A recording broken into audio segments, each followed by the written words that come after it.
The last lesson of the chapter here, and we have seen this little scenario before on this baseball team. If they score 6 or more runs, then they give away free tacos. So if you want to just remind yourself, we represent our explanatory variable.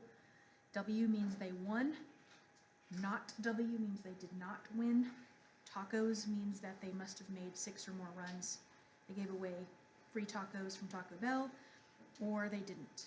And then you've got your totals. Well, I just want you to see, just like it says at the top, my teacher notes I left on there, but I just want you to see how intuitive this can be without any sort of formula, okay? Then I will show you the formula and help you navigate it. Well, this very first problem says, find the probability that they won given there were free tacos. So if you know that they gave away free tacos, find the probability that they won.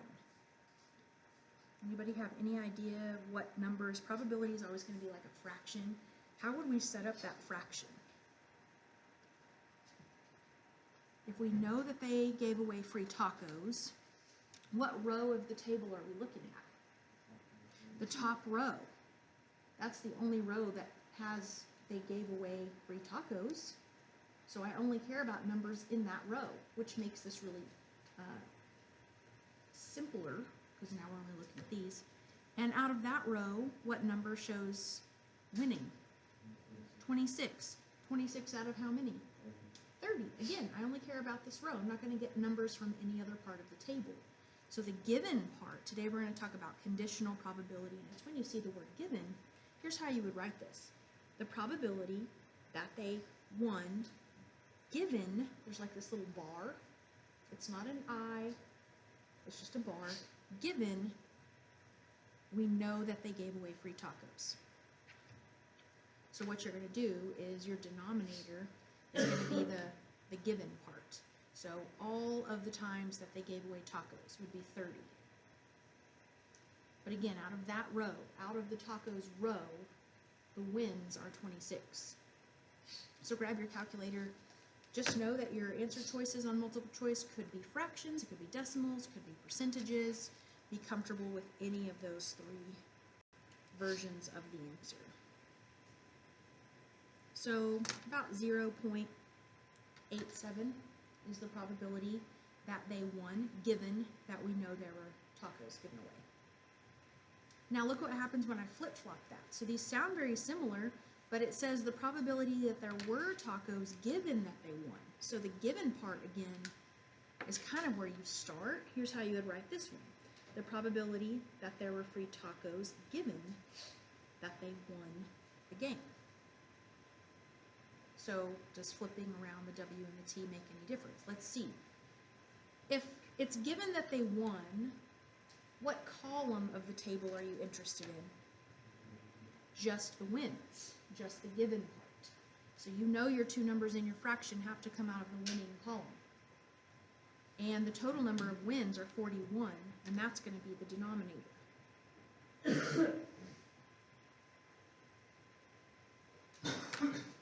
How many times did they get tacos out of the winning column? 26. So the numerator ends up being the same on these 2, but the denominator is different, which gives us completely different answers.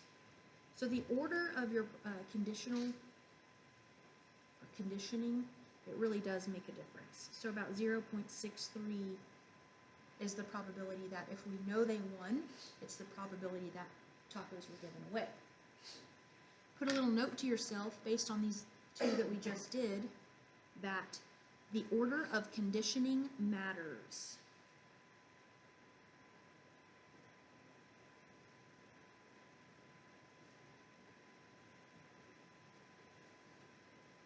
We just proved that because the probability of W given T does not equal the probability of T given W. So the order of the conditional part matters. And we're about to talk about what is conditional probability. Is there a formula? Is it on the formula sheet? And the great news is, yes, it is on the formula sheet, okay? Conditional probability, before we look at the formula sheet, let's write what it is, okay, in this blank space down here. It's the probability that one event happens, the probability that one event happens given that another event is known to have happened. Given that another event is known to have happened.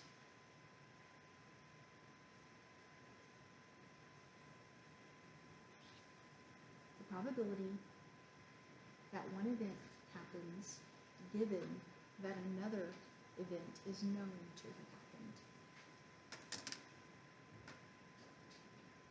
Here is how you write the probability that event A happens. The probability that event A happens given that B has happened.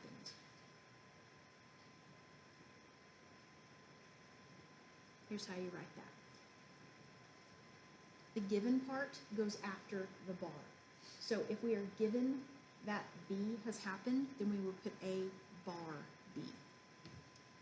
That's the probability that A happens given. So maybe you want to make a little note to yourself, given goes after the bar.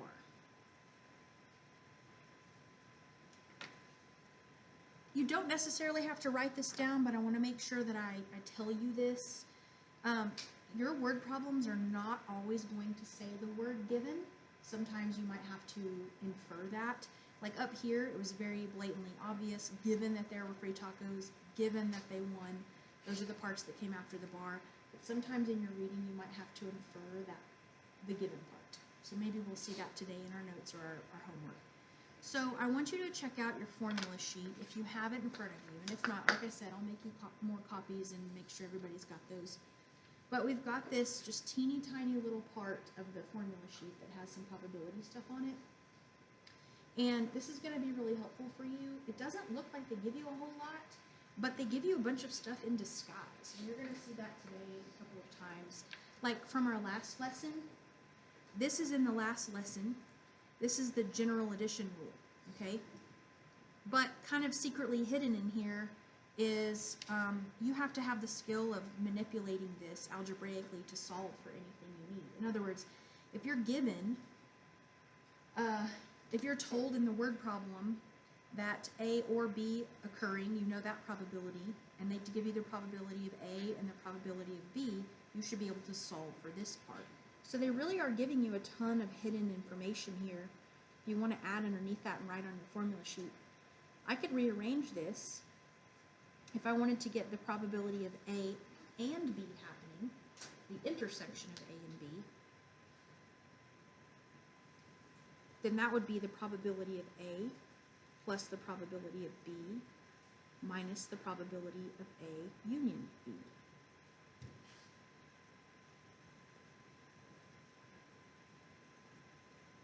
So they give you all different kinds of formulas here. It just looks like they gave you one. But you can manipulate it algebraically. All I did is I added the probability of A and B over here to the left, and I subtracted the probability of A or B happening to move it to the right. So what we're going to look at today is, here is your conditional probability formula. It looks as if they're only giving you one big formula, but you're going to see that algebraically, this is the same exact thing. You might be asked to solve for the probability that A and B happen. You might be given the conditional. You might be given probability of B. So here's the formula. But if you multiply both sides by the probability of B, what you have is called the general multiplication rule, and we'll go over that in our notes today. So if I multiply both sides by the probability of B, then that gives me the probability of A and B happening. It gives me the intersection. So there's more than meets the eye on the formula sheet. So if you have these written down, I think you'll be more comfortable referring to those, okay? All right, let's go back to the notes and let's just say, is there a formula? Well, here are the parts that are on your formula sheet. The probability of A given B is equal to the probability of A and B over the probability of B. That's the two parts that are on the formula chart. And in words, that just means the probability that both events occur divided by the probability of the given event. Notice, B is after the bar, that's the given, that's the denominator. I'm going to say it again. The part after the bar, B in this case, is the denominator, the probability of B, okay? There are a couple of different ways to tell if you're dealing with events that are independent, and I will define independent for you before we write that, okay? Independent is very different than mutually exclusive. Mutually exclusive means they can't happen at the same time. Independent means this. Knowing the outcome of one event, knowing the outcome of one event doesn't provide information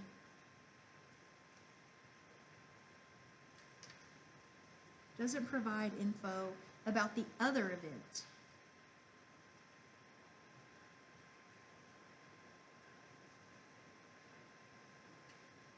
Then those would be independent. I'm going to give you a really simple example. If I have a coin and a die, flipping the coin and rolling the die, one of those occurrences has no bearing on the other. If I flip heads, that doesn't give me any information about the probability of me rolling, say, a 3 on the die, okay? They're independent. They could happen at the same time, so they're not mutually exclusive. If I ask you find the probability of getting heads and rolling a 3, those could both happen, but one has no bearing on the other. So those are independent. Now here's how you can tell mathematically if you're dealing with independent events. Okay, A and B are independent events if this is true. If the probability of A given B is the same thing as the probability of A. If you can prove that those are mathematically equivalent, then you can say, yes, these events are independent. Now, I don't want to freak anybody out, but that would also be equal to the probability of A given B does not occur. Now, I want you to have that in your notes because we are in an AP class, and technically all three of these things would be equal, but I'm going to lightly slash through that one because most of the time that's not the desirable one to choose. Here, let me explain what I mean. As long as you can prove at least 2 of these 3 things are equal to each other, then you're good. So generally we kind of ditch this one, okay? We just go here. We can prove that A given B mathematically, figure that out, is the same thing as the probability of A occurring, then we can say yes, they're independent. Okay? So let's kind of practice that right now. In the Diamondbacks example up at the top of your page are the events free tacos and wins independent. So again, if independent, then the probability of tacos given wins should be the same thing as the probability of which one, T or W, according to this little formula? Yeah, it's the one in front of the bar, so T. Let's figure out each of these and then see if they're equal. If they match each other, we can say, yeah, they're independent. If they don't match each other, we can say, oh, they're not independent because one of them didn't equal the other. All right, so the probability of tacos given wins, luckily we've already done that right up here.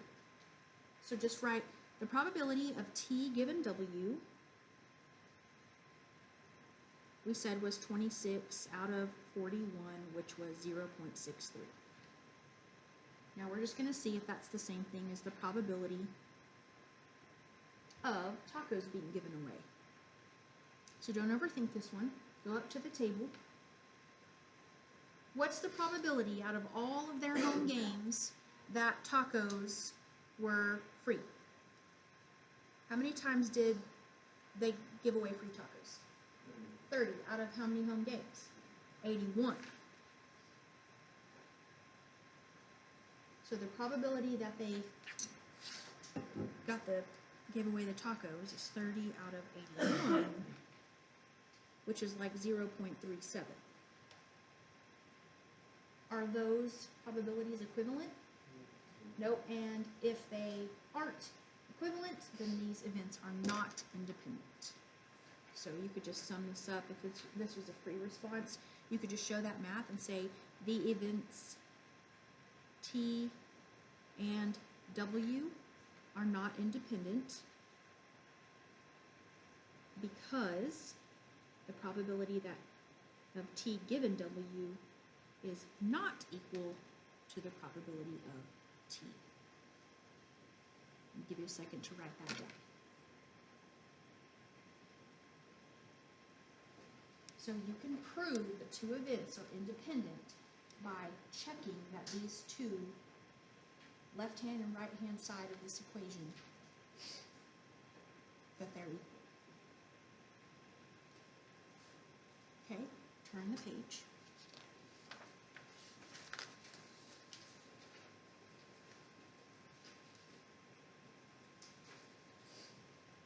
This is kind of a conceptual thing here, but this is to prove to you the vast difference between two events being mutually exclusive, meaning they cannot happen at the same time, versus them being independent of each other. Two completely different things. This says, fill in the table so that A and B are mutually exclusive. In other words, A and B cannot happen at the same time. Which means where A and B come together in the table, there would be a big fat 0.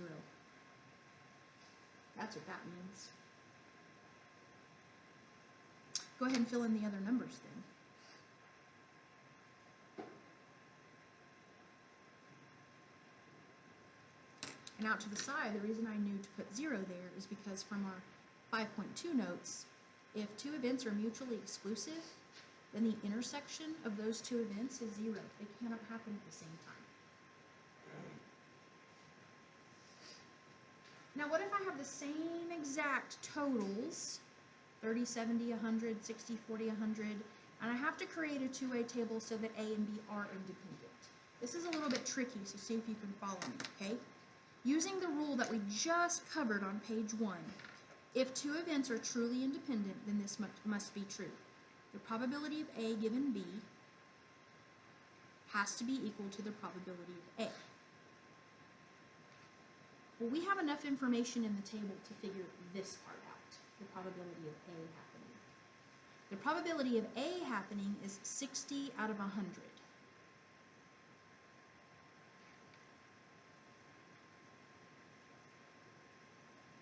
Now let's see what we know about the probability of A given B. Okay, the probability of A happening given B. So I only care about the top row. So I'm trying to see if A given B is equivalent to 60 over 100. So I need to know what number would go in this cell, A, out of all the B's. So I'm going to write my fraction is X out of 30. X over 30. And now we can just solve for X. We can cross multiply and divide and figure out what should go in that cell where A and B intersect. 60 times 30 divided by 100 is 18. So look where the 18 goes again. And if you were kind of trying to figure out why did she know 18 goes there, again, it's because 18 out of 30, that's the probability of A happening given that B has happened, has to be equivalent to the probability of A happening. All right, fill in the rest of the table. 8 and 12, 18 and 42, 12 and 28. You can do some subtraction there and get all of your other numbers. This is once again to drive the point home that these are two very different things. So let's write in words what they mean. You can tell I'm spending a lot of time stressing that, so it's probably important What's the difference between mutually exclusive and independent? Mutually exclusive means they can't happen together.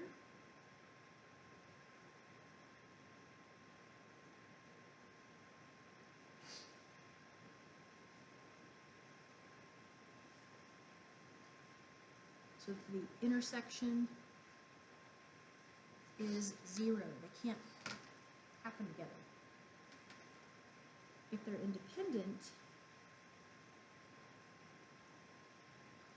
events don't give information about each other.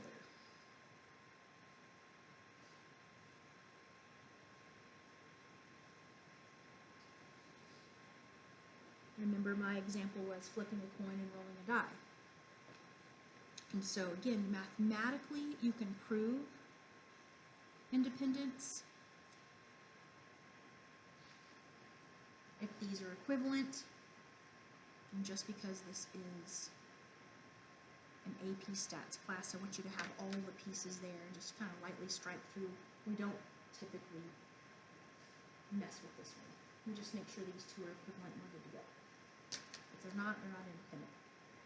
Now we're going to do something that I think you guys are really going to like called tree diagrams. I hope you like them. I think they're a great way to organize a bunch of crazy information into one graphic.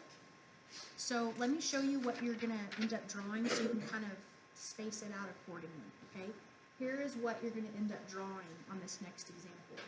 We're going to draw this tree diagram about the population having COVID or not, and then you're going to split that up into false negative, positive, negative, false positive. And you're going to write little numbers on it, okay? So give yourself plenty of room, because then we're going to also do parts B and C underneath that, okay? All right, this says one type of rapid COVID test kit claims to have a false positive rate of 3.45% and a false negative rate of 0.33%. Suppose that 1% of people in a population have COVID and everyone is tested. Randomly select one person, and A says use a tree diagram to represent the situation. So for your tree diagram, I want you to just tell yourself we're starting with the population as a whole, and in that population, people either have COVID or they don't.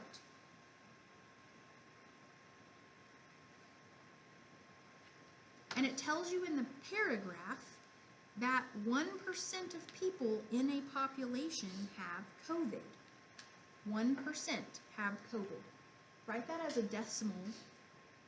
What is 1% as a decimal? 0.01.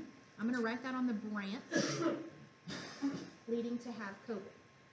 If 1% have COVID, what percent don't have COVID? 99%, so 0.99. So you have to infer some things. Not all of the numbers will be given in the paragraph, but I think these are, once you've seen this a couple times, you'll be able to draw one on yourself with confidence, okay? On your own, I mean. So if 1% have COVID and 99% don't, then what we're splitting up these into is false positives and false negatives. I want to make sure everybody is comfortable with that verbiage. If you have COVID and your test comes back negative, that means you got a false negative.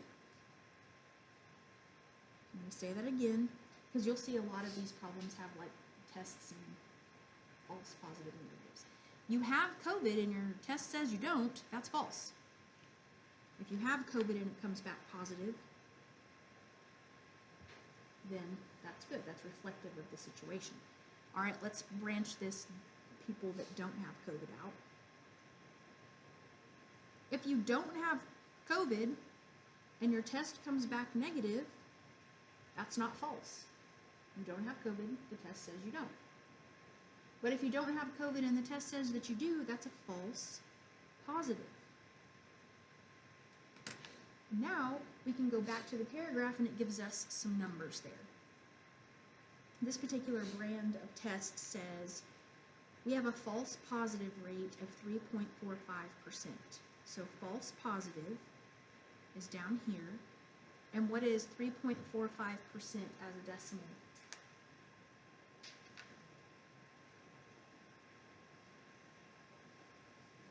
it's not 3.45. How do you write this number as a decimal? 0.0345.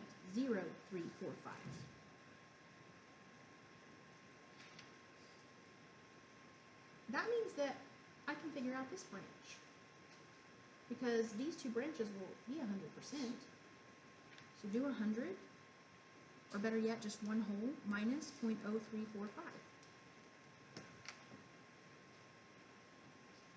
0.9655.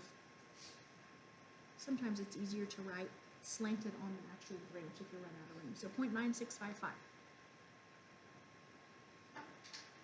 That's pretty good. If you don't have COVID, there's a really high chance that the test is going to tell you that.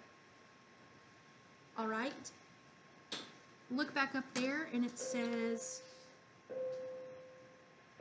for false negative, that's a 0.33 chance. False negative is 0.33.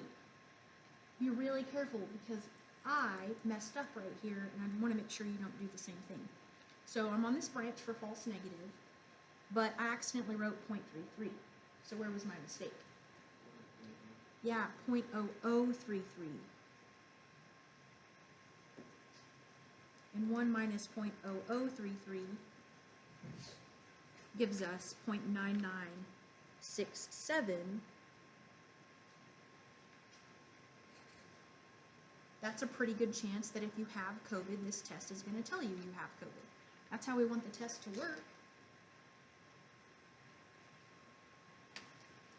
So part A is done. This is what a tree diagram is. And we'll do another one in the notes. Part B, if you randomly select one person from the population, what's the probability that that person tests positive? So here's what I'm interested in. Anybody who tests positive. That doesn't just mean these people. It also means those that got back a false positive. So this is really, really easy. Watch how these work. I can show you before lunch. If you want to know the probability of this thing happening, look how you read this. This is the probability that you get positive given that you have COVID. And you just multiply the numbers together that lead you to that. So 0.01 times this other branch that leads you to that, which is 0.9967. 0.01 times 0.9967. On the calculator, that's 0.009967.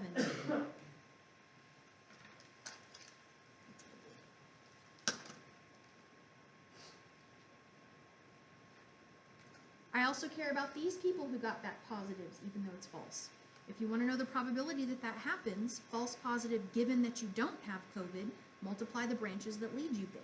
So that's 0.99 times 0.0345.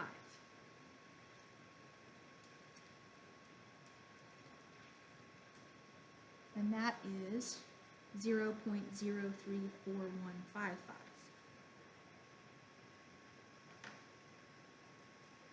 Now to answer part B says if you randomly select one person from this entire population, what's the probability that they test positive? All you have to do is add these two things together. That's all your positive people. So if we want to just write what we are doing, here's what we're doing. The probability that a person chosen at random tests positive, here's technically what we just did, all the math that we did. That's the probability that they test positive given they have COVID, added to the probability that they test positive given they don't have COVID.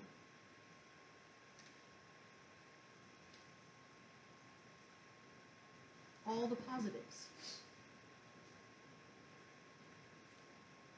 Multiply branches to get you this positive, multiply branches to get you this positive, and add them together. So 0.009967 plus 0.034155,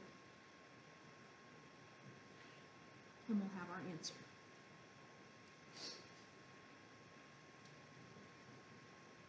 and the calculator says that is 0.04,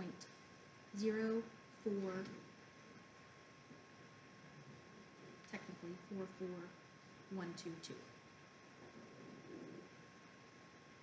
I think that's a really good place to stop for lunch. When we get back, I'll show you how to do part C.